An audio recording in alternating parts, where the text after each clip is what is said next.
Hi friends, ಶ್ರೀಗಂಧ ಚಾನಲ್ಗೆ ಸ್ವಾಗತ. ಇವತ್ತು ನಾವು ಕೊಬ್ಬರಿ ಮಿಠಾಯಿ ಮಾಡೋದು ಹೆಂಗೆ ಅಂತ ನೋಡೋಣ. ಕೊಬ್ಬರಿ ಮಿಠಾಯಿ ಮಾಡೋದಕ್ಕೆ ಏನೇನು ಸಾಮಗ್ರಿಗಳು ಬೇಕು ನೋಡೋಣ. ಒಂದು ಕೊಬ್ಬರಿ ತುರ್ಕೊಂಡಿರಬೇಕು ಒಂದು ಬೌಲಲ್ಲಿ, ಅದು ಸಕ್ಕರೆ 1 ಕಪ್ಪು, ಏಲಕ್ಕಿ ಪೌಡ್ರು. ಈಗ ದಪ್ಪ ತೊಳೆತ ಇರೋ ಪಾತ್ರೆ ಇಟ್ಕೊಂಡಿರಬೇಕು ಸ್ಟವ್ ಮೇಲೆ. ಈಗ ಕೊಬ್ಬರಿ ಹಾಕ್ಕೊಳ್ಳೋಣ. ಕೊಬ್ಬರಿ ಹಾಕಿದೆ. ಇವಾಗ ನೆಕ್ಸ್ಟು ಸಕ್ಕರೆ ಹಾಕೋಣ. 1 ಕಪ್ ಸಕ್ಕರೆ, 1 ಕಪ್ ಕೊಬ್ಬರಿಗೆ 1 ಕಪ್ ಸಕ್ಕರೆ ಹಾಕಿದೆ. ನಂತರ ಸ್ವಲ್ಪ ನೀರು ಹಾಕೊಳ್ಳೋಣ, ಅದು ಮಿಕ್ಸ್ ಆಗಲಿಕ್ಕೆ ಮಿಕ್ಸ್ ಮಾಡ್ಕೊಳ್ಳೋಣ.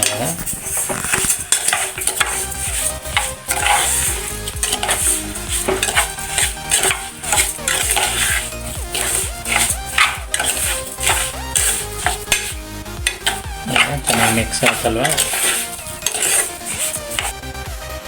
ನೋಡಿ, ಈ ಥರ ಸಕ್ಕರೆ ಇದು ಚೆನ್ನಾಗಿ ಕರಗಬೇಕು. ಕರಗಿದ ನಂತರ ಸ್ವಲ್ಪ ದೊಡ್ಡದಾಗೆ ಇಟ್ಕೊಳ್ಳಿ ಸ್ಟವ್ನ, ಇದನ್ನು ಗ್ಯಾಸು, ಅವಾಗ ಬೇಗ ಕರಗುತ್ತೆ. ಈ ಥರ ವೈಟ್ ಕಲರ್ ಬರುತ್ತೆ. ಇದು ಚೆನ್ನಾಗಿ ಮಿಕ್ಸ್ ಆಗಿ ಕರಗಬೇಕು. ಕರಗಿದ ನಂತರ ಒಂದು ತಟ್ಟೆ ತಗೊಬೇಕು. ತಟ್ಟೆಗೆ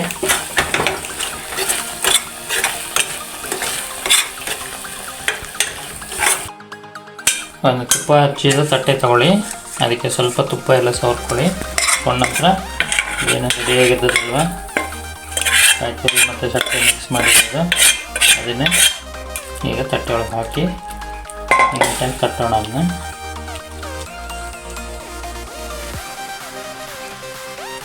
ಈ ಥರ ತಟ್ಟಿ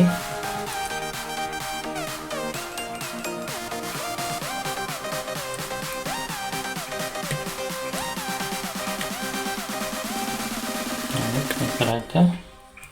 ಇದು ಸ್ವಲ್ಪ ಆರಿದ ನಂತರ ಇದನ್ನು ಕಟ್ ಮಾಡಬೇಕು ನಾವು ಪೀಸು. ನಮಗೆ ಯಾವ ಥರ ಆಕಾರ ಬೇಕು ಆ ಥರ ಆಕಾರದಲ್ಲಿ ಕಟ್ ಮಾಡಬೇಕು.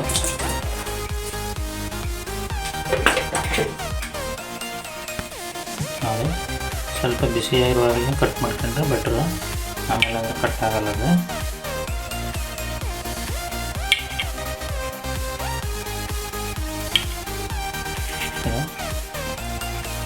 ಸ್ಕ್ವೇರ್ ಟೈಪು ಕಟ್ ಮಾಡ್ಕೊಬೇಕು ನಾವು, ಆಮೇಲೆ ನಿಮಗೆ ತೆಗಿಲಿಕ್ಕೆ ಈಸಿ ಆಗುತ್ತೆ. ಈ ಥರ ಇದೆಲ್ಲ ಇವಾಗ ರೆಡಿಯಾಗಿದೆ ಕೊಬ್ಬರಿ ಮಿಠಾಯಿ.